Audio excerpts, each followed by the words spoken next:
नमस्कार मित्रांनो, कसे आहात? मजेत ना? आज खूप दिवसांनी मी व्हिडिओ घेऊन आलेली आहे. नक्कीच तुम्ही वाट पाहतच असाल माझ्या मोठ्या व्हिडिओची. त्यासाठीच घेऊन आलेली आहे मी. आता पाहू शकता माझ्या बागेतली किती सुंदर अशी हळद आलेली आहे. ती मी सर्व हळद काढून घेतलेली आहे कारण त्याचा पाला वाळून गेलेला आहे. त्यामुळे मी सगळी हळद जी आहे ती उकरून कुदळाने सगळी काढलेली आहे. पाहू शकता इतकी छान हळद आलेली आहे माझ्या बागेमध्ये. तुमच्याही शेतामध्ये किंवा परसबागेत शेजारच्या कुठेही मोकळ्या जागेत तुम्ही जर जागे असेल आणि तिथे जर तुम्ही ही हळद वगैरे लावली असेल तर ती काढून ऑर्गॅनिक पद्धतीने घरच्या घरी कशी हळदीची पावडर बनवायची ते मी आज तुम्हाला या व्हिडिओमध्ये दाखवणार आहे. आता ह्या हळकुंडाच्या जे गड्डे आहेत मोठे मोठे त्याच्यामध्ये माती आहे अडकलेली, तर ती मी इथे खुरप्याच्या साहाय्याने काढत आहे. जेवढी निघेल तेवढी काढायची, जी नाही निघत ती आपण नंतरनं धुवून काढू शकतो. त्यामुळे जी जास्त जी माती आहे ढेकळासारखी जी जमा झालेली असते ती काढून घ्यायची आणि आपण याला पाण्यामध्ये धुवून बाकी जी उरलेली माती आहे ती सर्व काढून घेणार आहोत. आता हळदीचे फायदे तुम्हा सर्वांना काही सांगण्याची वेगळी गरज नाही आहे. तुम्हाला माहितीच आहे हळद ही किती गुणकारी आहे, किती गोष्टींमध्ये हळदीचा वापर केला जातो हे तुम्हाला सर्व चांगलंच माहिती आहे. आता पाहू शकता इथे मी हळद घेतलेली आहे, स्वच्छ धुवून पाण्याने स्वच्छ आपल्याला ही साफ करून घ्यायची आहे जेणेकरून ती त्याच्यावरची माती जी आहे ती सर्व निघून जाईल.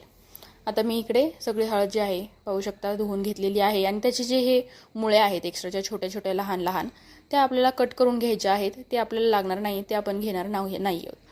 मुळ्या कट करून घ्यायच्या आहेत. थोडासा कुठला खराब झालेला भाग असेल तर तुम्हाला वाटत असेल तर तेही काढून घ्यायचं आहे आणि असं बारीक त्याच्या फोडी करून घ्यायच्या आहेत, चिरून घ्यायच्या आहेत.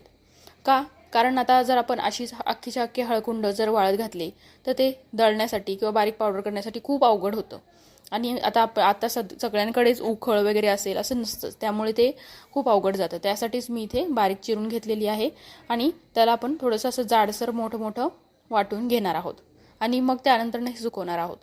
जेणेकरून काय होईल, जेव्हा आपण हे नंतरनं सगळं सुकल्यानंतरनं जेव्हा आपण याची पावडर बनवू तेव्हा ते आपल्याला सोपं जाईल पावडर बनवण्यासाठी. आता पाहू शकता असं आपल्याला बारीक वाटून घ्यायचं आणि सुकून घ्यायचं. तर सुकल्यानंतर पाहू शकता बघा किती छान आपलं हळकुंड जे आहे ते बारीक झालेलं चांगलं सुकून घेतलेलं आहे आपण. अशा प्रकारे ते दिसेल. आणि आता आपण हे मिक्सरमध्ये छान वाटून घेणार आहोत पाहू शकता.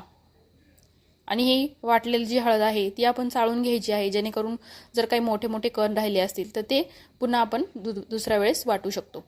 त्यानंतरनं तुम्ही ही हळद जात्यावरही दळू शकता. आता मी जात्यावर पूर्ण हळद नाही दळली कारण जातं जे आहे माझं फिक्स खाली रोवलेलं नाही आहे, त्यामुळे ते अवघड जात होतं मला, म्हणून मी मिक्सरवरती काही जात्यावरती दळलेली आहे. आणि पाहू शकता बिना कोणत्याही केमिकल त्याच्यामध्ये घातलेलं नाही की रंगासाठी किंवा कशासाठीही प्रिझर्वेटिव्ह आपण घातलेलं नाहीत आणि एकदम ऑर्गॅनिक हळद आपली तयार आहे.